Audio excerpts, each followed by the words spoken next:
Easter eggs and Easter egging. This has taken a turn.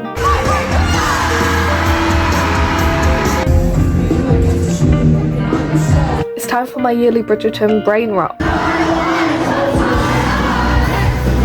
We have the best luck with concerts.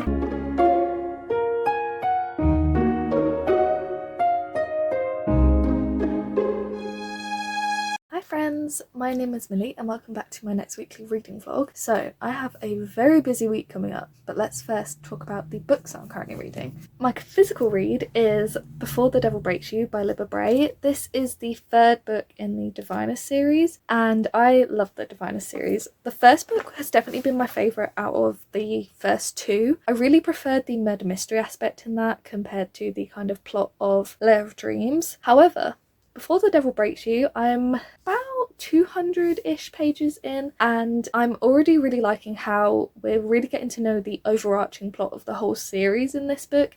You kind of got more hints of it in Lair of Dreams, but in this one it's really expanding and I'm really enjoying that. I'm finding it a lot easier to read as well. I did just finish a really dense fantasy book, my first ever Brandon Sanderson, so that's possibly playing a part in how easy I'm finding this to read, but I'm just really enjoying it. It's just a really fun time. I love these characters so much. Evie O'Neill is one of my favourite characters of all time. I just love her. She's so much fun. She's just badass as well. I just think she's so great, and the whole cast of characters in here you just really come to love. So I'm really happy to be reading the third book in this series, and I started this series this year and possibly it's looking like I'm going to finish it this year as well, which is kind of unheard of for me, especially for a 4-book series. Usually takes me years to finish a 4-book series. There are so many series that I'm in the middle of, but at least I might finish the Divinus series this year. That would be something. It is a pretty big book. It's 546 pages, I believe. So I'm hoping to be able to read a bit more of it tonight and hopefully get to around the 50% mark. I think that will be in sort of around there. So not too much to go. Then hopefully I really want to try and finish it either by the end of tomorrow or by Wednesday morning, because today is Monday. I've been at work all day, been reading, and because of my very busy week I really want to try and finish this by the end of tomorrow or Wednesday morning because I got some stuff going on, which I'll tell you about in a second. But my NetGalley current read is Late Bloomer by Maisie Eddings. This is a sapphic adult romance and we are following Opal, who has just won the lottery. She's won $500,000 on a scratch card, and because pretty much everyone in her life is kind of looking for handouts now that they know she's won this money, she just wants to escape from it all.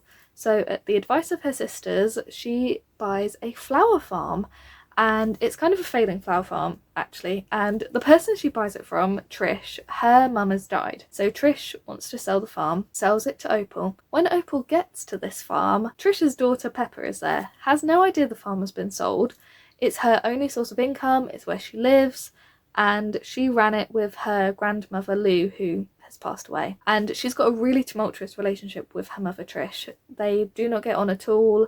Trish basically abandoned Pepper when she was 17 to Lou and never came back for her. And Pepper has a lot of really deep emotional trauma from her relationship with her mother, so you've kind of got that aspect going on. And Opal decides to let Pepper continue living there, let Pepper try and buy the flower farm back off of her. Not sure how she's going to do that, but there is a competition in the town where the flower farm is in order to create a kind of living sculpture out of flowers or something along those lines, some sort of living art display. And the prize, I believe, is $100,000. So that's obviously going to put some money towards it. And they kind of end up having a bit of a crush on each other. That's kind of where I'm up to. So I'm really liking it. Very easy to read. I've just not been able to read that much of it lately because my evenings have been taken up with watching the Eras tour because that is back. So that is just what my life is when Taylor Swift is on tour, watching live streams in the evenings now. So I'm hoping to be able to get to around page 300, 350 maybe tonight, and hopefully really continue to enjoy it. Now,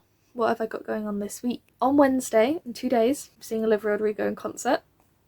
I'm so excited. I don't know when I was last this excited for a concert. I just love Olivia Rodrigo so much. I cannot wait. I can't wait to scream Love Is Embarrassing, scream All American Bitch. I'm just so excited for that.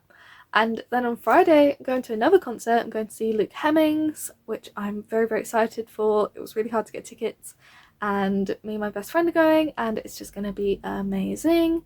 So very happy about that. And it would just be really nice to be at a concert full of people who don't ask who Luke Hemmings is when you tell them that you're going to see Luke Hemmings, because that is all that has been going on. Is whenever I tell people, oh, I'm going to see Luke Hemmings on Friday, like, who? It's a very busy week. Also, in between those two concerts, on the 16th of May, Bridgerton season 3 is back, which means I'm about to be insufferable. This week, me being insufferable, because you've got Liv Rodrigo concert, Bridgerton season 3. I'm a Bridgerton girly through and through. Love Bridgerton so much. Me and my mum rewatched the first 2 seasons and Queen Charlotte ahead of time, so we're fully prepared, fully immersed in the world. Cannot wait for Colin and Penelope's season. I love them so much. What I really want is Benedict's season, because he is my favourite, but it's fine. We'll wait, we'll be patient. So that's happening. And then also, there were 2 very important announcements today in my world. Heartstopper season 3 is coming out on the 3rd of October, which I cannot wait for. I love Heartstopper so much. It's honestly top 3 TV programs, and they released like a little teaser trailer, and can't wait. Cannot wait. Also, Gracie Abrams announced the track list of her new album that's coming out a day after my birthday on the 21st of June, and there's a collab with Taylor Swift on it. What? Like, what? I cannot wait. I love Gracie Abrams so much. She is like my favourite sad girl. I mean, Taylor is my favourite girl of all time. We know this. If you're new here, I love Taylor Swift. But Taylor is my favourite of all time. But you have Olivia Rodrigo being my favourite sort of angry sad girl. Gracie Abrams is my favourite sad girl. I love her so much. And I just became even more obsessed with her when she was opening for Taylor Swift. And I am just so excited to hear a collab. I'm just so excited to hear a collab between the 2 of them. I can't wait. It's called Us, and you can kind of see where all of the sort of Easter eggs towards that have been in the kind of, whatever it was, the thing for the Tortured Poets. Was it in the Fortnite music video or one of those? Taylor Swift was reading a book called Us. The Easter eggs are Easter egging. I just can't wait. I can't wait. I love Gracie Abrams, I love Taylor Swift, and they're going to be on a song together, and I'm going to be insufferable. You're never going to hear the end of it. So I'm going to be making some more friendship bracelets tonight, which is very exciting, but I'll also be trying to read some more of Before the Devil Breaks You, so I will let you know my thoughts on it either a little bit later or tomorrow, when hopefully I've read a bit more, and also on Late Bloomer as well. So I'll check in with you guys in a little bit.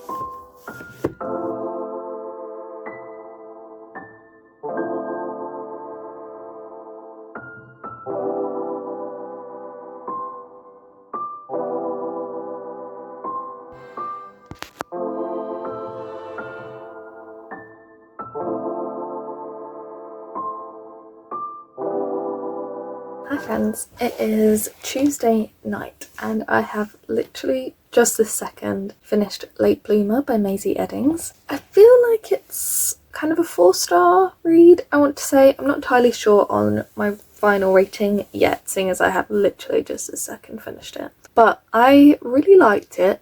I just feel like perhaps they could have communicated a bit better in the 3rd act breakup kind of thing. It was almost a bit like Opal in particular, the main character who won the lottery. She in particular really needed to kind of take a step back from things, I want to say. She needed to kind of look at the bigger picture and sort of be like, okay, maybe not everything is my fault necessarily, and I'm not entirely sure that she actually resolved that. I don't know if we actually saw her resolving that. We saw Pepper resolving her personal issues, her grief and everything, but I'm not entirely sure that we actually saw Opal resolving her inner kind of turmoil. So I kind of wish we'd seen a bit more of that, or at least if it was there, that it had been a bit more obvious perhaps. But other than that, I did really like it. I thought that they had good chemistry. I wasn't entirely sold on them as a couple, but I think again that might have been down to the fact that Opal did keep annoying me with thinking that everything was her fault all the time. Like, she was, I don't know how old she was, late 20s, early 30s perhaps, and I was just like, I just feel like she needed a bit of a kick up the backside, to be honest, to be like, look, everything is about you. But other than that, I really liked the flower farm setting. I really liked the kind of competition. It was a decent read. I'm feeling 3.5 stars possibly to be my rating, but I'll sort of give you my fully processed thoughts at the end of the vlog, because obviously having just finished it, there's kind of things that I'm still like thinking about with it, but I finished it, so yay. And then I am, how many pages am I in? I am 455 pages into Before the Devil Breaks You. I've got my dust jacket cover on here at the minute, so I'll just show you the title page. But I am really liking this. This has taken a turn. It's become much more fast-paced, and I'm really liking it. There was a sort of section of about 50 pages that I read this morning before work that was so fast-paced that I was like, oh my god, I can't believe I have to put this down to go to work. It was intense. And now we are, where are we? Now we're kind of nearing, I want to say almost like a final battle. There's lots of ghosts going on this it's not an abandoned island, it's an isolated island where there is a asylum. And basically on this island there is a ton of mass graves of these patients who have been unclaimed, essentially, and all of them are becoming ghosts, really. And our main characters are really trying to kind of banish all the ghosts across New York City and on this island as well, and the King of Crows is playing a bigger role, and I'm really liking it. So I don't think I'm going to finish it before bed, but I'm hoping to read another maybe sort of 20-30 pages and then finish it in the morning, and then I will be finished with it before I go to Olivia Rodrigo, which is tomorrow, and I cannot wait. The vibe of my outfit is, I don't know how well you'll be able to see this colour. Let me turn my lamp off. Can you see that colour better now? It's kind of like a lilac purple. So that's the theme of the outfit. And I've been making friendship bracelets for it, and you'll get to see those tomorrow as well. And I'm so excited. I cannot wait. Can't believe I get to go and see Olivia Rodrigo tomorrow. Like, how is it tomorrow? Since, you know, when I bought the tickets, it felt so far away. It felt like it was never going to come around, essentially, and now it's here, it's tomorrow, and oh boy, I am so excited. I'm a bit nervous because it is my first ever concert being on the floor, so in the pit, and that does make me a bit nervous. However, it is at the O2, so it's not, you know, going to be that bad, I don't think. It's not like at Wembley, which I am doing in June for Taylor, but yeah, it's at the O2, so it should be fine. And obviously we're not VIP, so we're not going to be at the front of the stage, so not going to be worried about sort of being crushed or anything. But yeah, I am a bit nervous for the floor, but I am still really excited. So excited to hear so many of my favourite songs live. I just cannot wait. So I'm going to get a good night's sleep before that, because I know I'll be knackered tomorrow by the end of it, and then having to work the next day as well. So yeah, I'm going to get some sleep, finish reading a bit more of Before the Devil Breaks You, and I will check in with you guys tomorrow for my Olivia Rodrigo extravaganza day.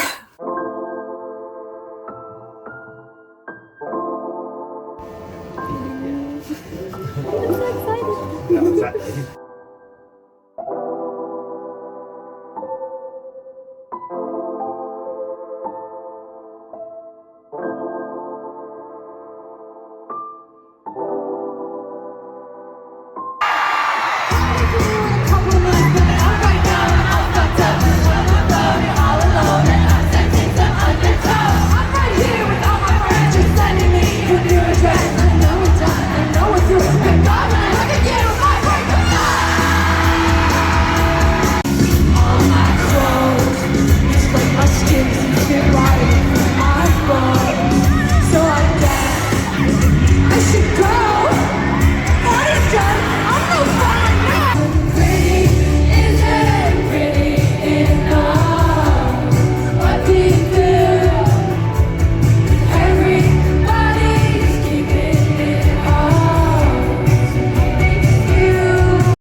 Hello friends, it is Friday morning and I don't even know when I last updated you. Was it before I went to Olivia?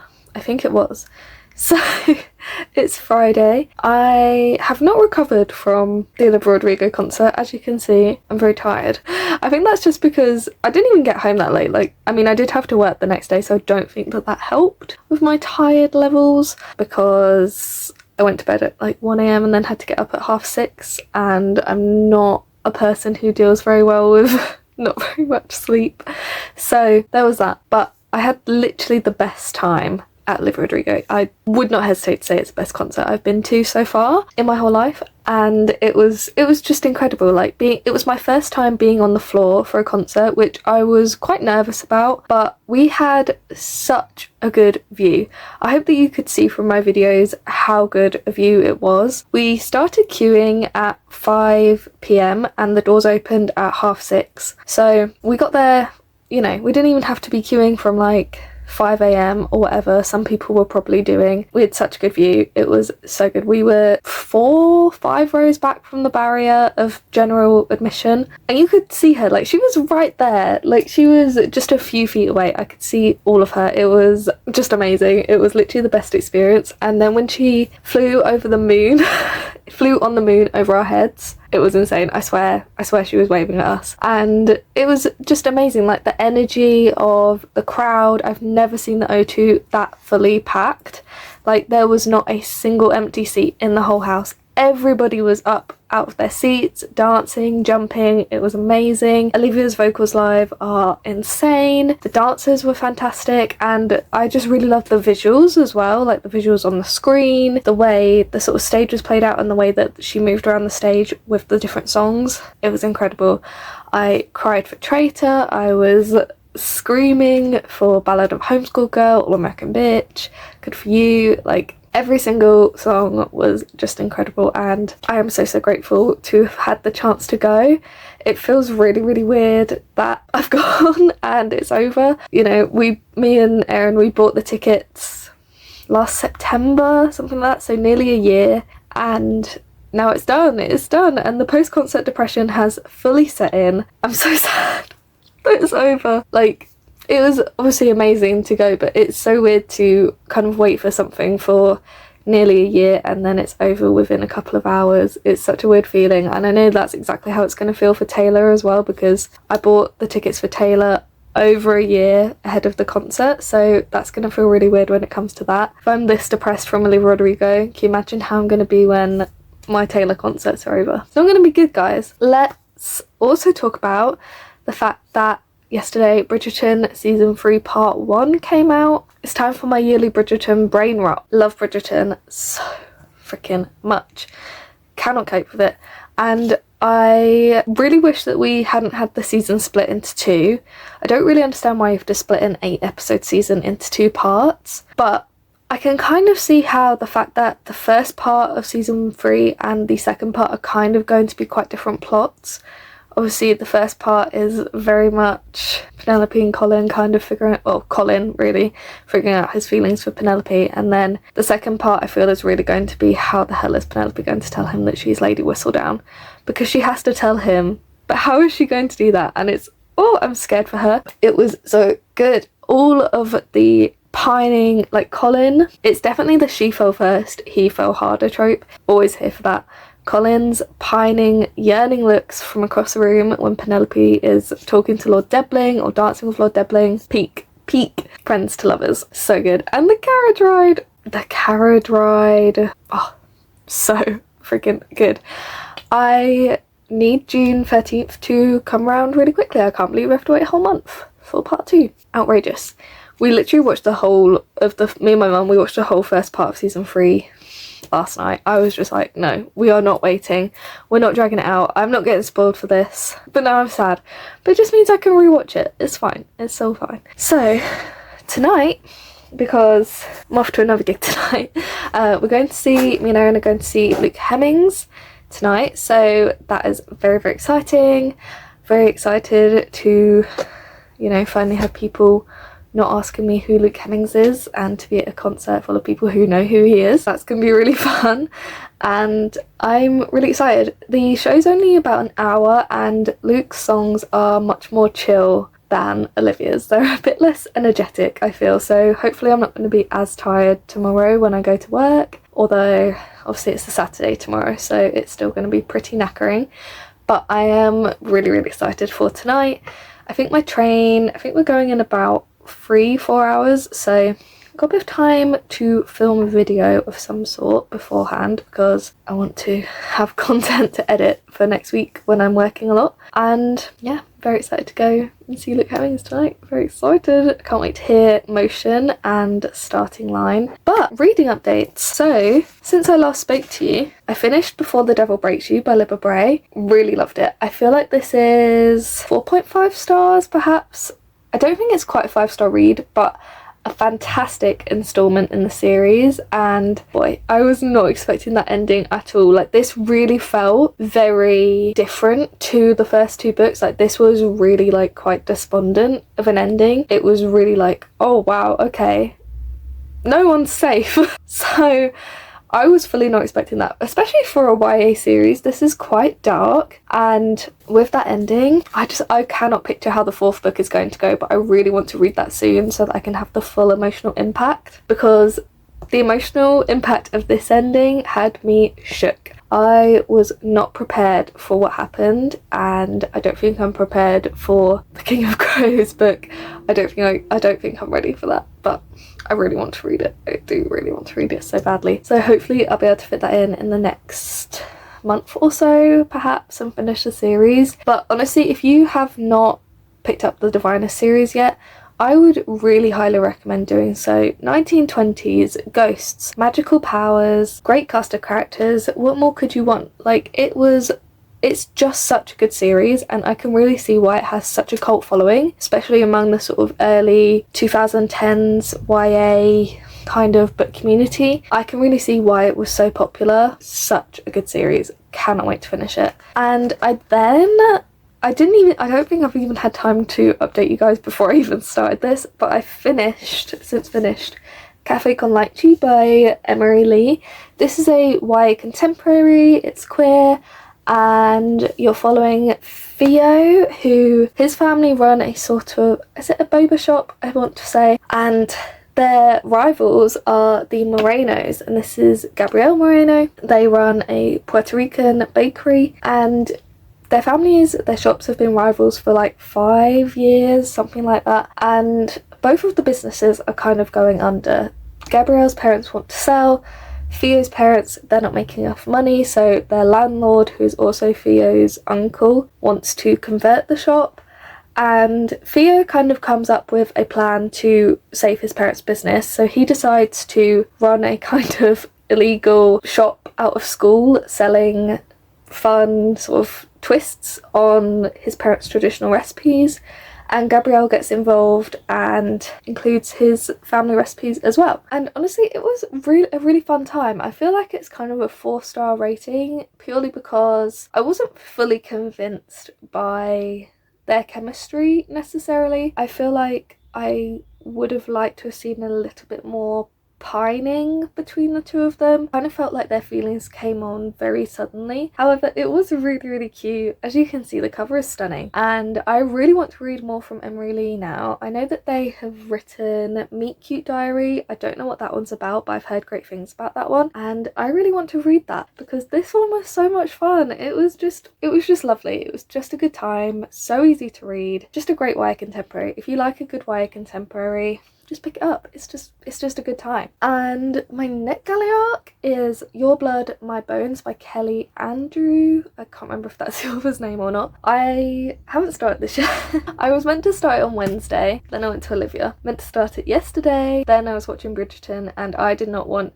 Normally I would read a NetGalley arc while I'm watching something on TV because that's just kind of how my brain works. I need like multiple things to focus on at once. But Bridgerton, I needed to fully be focused on that. So I did not start it last night. I might start, maybe try and read sort of 50 pages today before I go to Luke, but I'm obviously not going to read any of it this evening because I'll be at the concert. So it's more likely that I'll just read a little bit today and then properly start it tomorrow, which I know is not kind of boding well for my goal of reading 8 NetGalley arcs in May, because I've kind of lost like 3 days of reading NetGalley this week. But it's fine. Some things are more important. Some things, like concerts and Bridgerton, just have to take priority sometimes, and that's okay. Try not to feel guilty about it because I've had such a good week so far. It has been the best like 3 days so far. I'm hoping to start Your Blood, My Bones tonight, or well, today rather. But my next physical read, I don't know what it's gonna be, guys. I really don't know. I have a few options, so I think the copy's downstairs, but as you saw in a clip from yesterday, I received a proof of Moonstone by Laura Purcell. That is coming out next week on the 23rd of May, and we are actually doing an event for it in store, and I am helping out at the event, so I feel like we try and read Moonstone before the event so that I can kind of recommend the event to customers before that. But then I'm like, am I in the mood for I think it involves werewolves, I'm not entirely sure. So that's an option. I also have the rest of my May TBR, which is a novel love story by Ashley Poston, Lady Macbeth by Ava Reid. Those are two books that I'm desperate to read. Or do I just use a Wheel of Fortune and just see what comes up? I don't know. So I have quite a bit of tidying up to do in the library. There's books absolutely everywhere around me. It's a complete mess. So I feel like I'm gonna just sort of tidy up a little bit while I'm preparing to sort of think of what video I'm gonna film, and then I will make my decision about my physical read just before I go out, and I will let you know what that is going to be. So yeah, I hope you liked my little life update with concerts and Bridgerton and everything. By the time you see this, Bridgerton will probably have been out or season 3 will probably have been out for like 2 weeks because I'm so behind on getting my vlogs up, but everything's fine, it's fine. And I hope that if you've watched Bridgerton season 3 part 1, you loved it just as much as I did. I am really trying to get my best friend Erin into watching Bridgerton. We've watched like the first 3 episodes of season 1, and I really need her to hurry up and watch the rest so that I can scream to her about season 3, because I just need to scream about it. It's just so good. I love friends to lovers so much. Best trope. Best trope. I'll see you guys in a little bit, and you will probably see quite a few videos from tonight by the time I next see to you.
You say, go!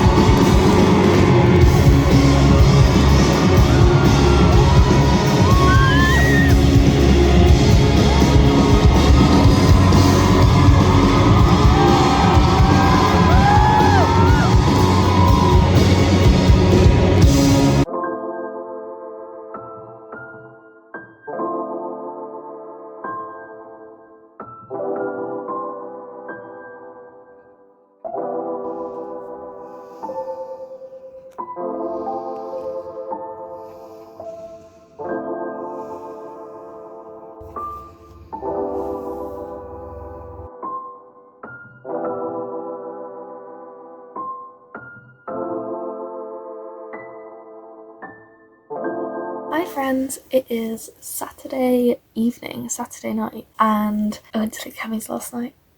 It was amazing. It was so fantastic. Honestly, like, he has such a cool stage presence, and it was really interesting actually to see him on stage performing his songs without the rest of Five Sauce there, and both me and Erin just said it just made us miss Five Sauce so much. We were both like, where are the boys? Where are his besties? We need Five Sauce to tour again, is what we've learned from this. But Luke was fantastic. It was really cool actually, because we got to the venue about 6:30, I want to say. Actually, it might have even been before that. It might have been 10 to 7, and we got to the venue and it was the Troxy in London, which I'd never heard of before. It's only holds about sort of 2,000 people, I think. And we got to the venue and we could see this queue, so we followed this queue round the building, round the back, and to the other side, and we got to the back of the queue and we were like, okay, it's fine, we'll just dance at the back. And then, so we're at the back of this queue, right? We've just joined it, and then the security guard comes round from the front and gestures us to come forward, and we end up at the front of the queue at the other side of the front doors. So we actually ended up with, as you saw, an amazing view. We were 8 rows back from the front, possibly even less than that, and it was just incredible. We should not have had that good of a view. We were not queuing up for long enough to have had that good of a view. It was just insane, and we were just like, wow, we have the best luck with concerts. It was incredible. And yeah, we could see him. We could see his eyes. It was like he was looking right at us. I'm sure he was at points. And it was so much fun. Although it was boiling in there, the Troxy needs to sort out their air conditioning because it was so warm. Luckily they were really good at handing out water, but it was absolutely so stuffy. It was horrible. Like, while you were just waiting for the music, it was not a fun crowd to be in because it was just so hot. But once the music started, it was fine. So we had a really good time, and then all of our trains were delayed coming home, so we got home really late. I'm sure it's not that late for most people, but I didn't go to bed until like 1:15, and that's very late for me. I'm not a 1:15 girly. I am a before midnight falling asleep girly, so it was quite a struggle for me at work today. I was so tired, but persevered through. It's all fine, and I'm very ready to go to sleep now. But I did start Moonstone by Laura Purcell, and this is a YA fantasy romance, and it has werewolves in, which is new. It's fun, and as I said before, we are doing an event with Laura Purcell on Thursday, which I'm helping to run, so obviously wanted to get started on this, and I'm actually really glad that I have. It's very easy to read. It's very short as well. It's only 276 pages, so nice quick read. And yeah, I literally read 177 pages while I was at work today, so very easy. I'm definitely going to finish this tomorrow, and I'm really liking it so far. It's not, I would say, I guess, as much of a fantasy romance as it's kind of been marketed as. I don't really feel like we're getting to see that much of the romance aspect, but I am really liking the intrigue and the atmosphere. Laura Purcell is really known for her horror books, so what I've heard from my colleagues is how atmospheric they are and how compelling they are, and I'm really finding that with this one. It is very atmospheric, even if the romance isn't all there, so liking this one. And then I am 25 pages into Your Blood, My Bones by Kelly Andrew, so not very far at all. I'm hoping to read a bit more tonight. I didn't read any of it yesterday because I didn't get home till very late and my day was just taken up with concerts, and yeah, so I'm only 25 pages in, but I'm kind of liking it so far, although I'm a little bit confused as to what's going on, so I'm not really sure, but I think it is a kind of horror book. I don't know if it's classed as adult or as YA, but it is a horror book, and you're following Wyatt, whose family home she's just inherited, and she is planning to burn it down when, on her final sort of tour of the property, she discovers Peter in the basement, and Peter was like her best friend growing up, I think, or something like that, and turns out that he actually has been ritualistically killed like hundreds of times, but he always comes back to life, and that's really all I know. I'm pretty sure that there is something to do with sort of demons in the woods surrounding the property, so that's gonna be quite cool as they start to come in. And I'm pretty sure also that Peter's curse of sort of reincarnation, immortality, the only way that it can be fixed is if he kills the last living member of Wyatt's family, being Wyatt. So that's going to be very interesting, and I'm looking forward to getting into it a bit more. I just really need to dedicate some time to focus on it. So I might try and do that now, because I have already read quite a lot of Moonstone today, so I don't feel like I need to read any more of that tonight. I need to focus on Your Blood, My Bones. But me and Erin really wanted to try and get more Olivia Rodrigo tickets for tonight, because we're just so sad that it's over, and we obviously didn't, but the Heartstopper cast were at Olivia Rodrigo's concert tonight, and from the looks of the videos of where they were sat, if we had been there on the same night, we would have been literally 10 feet away from them, and like, that just makes me so sad that we were not able to go tonight. I mean, obviously I was working, so it would not have been possible, but in an ideal world, I would have loved to have gone to Olivia Rodrigo again if the tickets were not as expensive as they were, because they were very expensive. So that is very sad, but I'm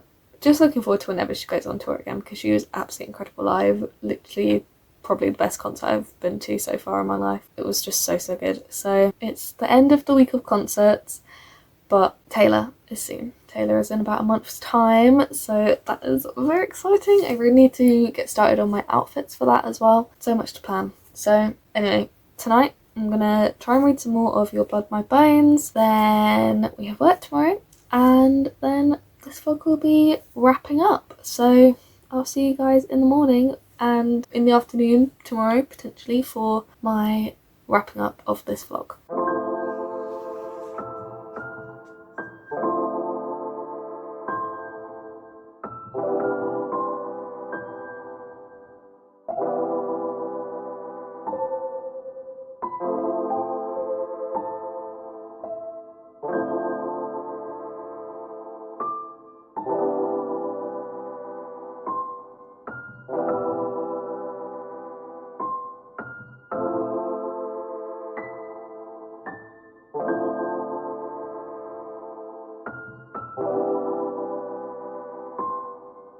Hello, welcome to the end of this weekly reading vlog. So this week I have read 4 books, and I can't actually remember if I've spoken to you about the last physical book that I read. I have no idea.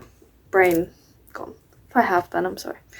But anyway, the first book that I finished was Late Bloomer by Maisie Eddings. This was an adult romance. I gave it 3.5 stars in the end, and I think that was really because at times I couldn't quite feel the chemistry between the two characters, Opal and Pepper. However, I did love the setting of the flower farm, and I will definitely want to read more from this author, I think. I'm pretty sure that how they're going to be setting up is to have Opal's 2 sisters be sort of the main characters in companion novels. That's how it was kind of, I feel like, going to play out. So I'm going to probably pick up the next one. It was just that I just feel like I needed a bit more chemistry between them. That was it. And then I finished For the Devil Breaks You by Libba Bray. This was a 4.5 star read for me, and I think the best book in the Diviner series so far. This is the 3rd book in the Diviner series, as I said, and just incredible. I only docked half a star for there's one scene in here that I just feel like was completely unnecessary and very much not true to the 2 characters who are in this scene. It just didn't really make sense for them, I felt. However, the rest of the book, absolutely amazing. So good. Such a great setup for the final book, and I really hope that the final book doesn't disappoint after how this one played out. It was so creepy and atmospheric, and I loved the setting of the kind of asylum on the foggy island, and it was really cool. So loving this series so far. Cannot wait to read The King of Crows, which is the final book in the series. I then had a 4-star read with Cafe con Leche by Emery Lee. YA contemporary, super easy to read, super fun, very cute. I docked a star because I do feel like the sort of conflicts in here were a little bit underwhelming. So that's kind of the conflicts between the two main characters' parents. The parents are in rivalry with each other, and it all just kind of felt like it got resolved pretty easily for them having been rivals for, you know, however many years. But other than that, really, really cute, and I really like the ADHD and anxiety representation in here.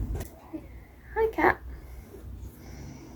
Okay. And the final book that I finished in this vlog was Moonstone by Laura Purcell. This was a 3.5-star read for me, and I think the reason that this wasn't a higher rating was because I really liked how slow-paced it was in the first sort of 2/3, 3/4 of the book, but the ending felt really rushed. I really felt like we could have had an extra 50, 100 pages in here and it would have been a lot better. We could have built up the ending a lot more and it wouldn't have felt so quick. Like, I was 6 pages from the end and was thinking, is my copy missing pages? Because how can this wrap up in 6 pages time? And it did, and there's not going to be a sequel with how it wrapped up. But other than that, I liked the atmosphere, and I did like how kind of subtle the hints towards the werewolves and stuff were, how you didn't really know for definite what was going on, and there's kind of like a sort of little mysteries with various occurrences happening around the village. But yeah, the ending just felt really rushed, so that's a shame, but I am glad to have read this before the event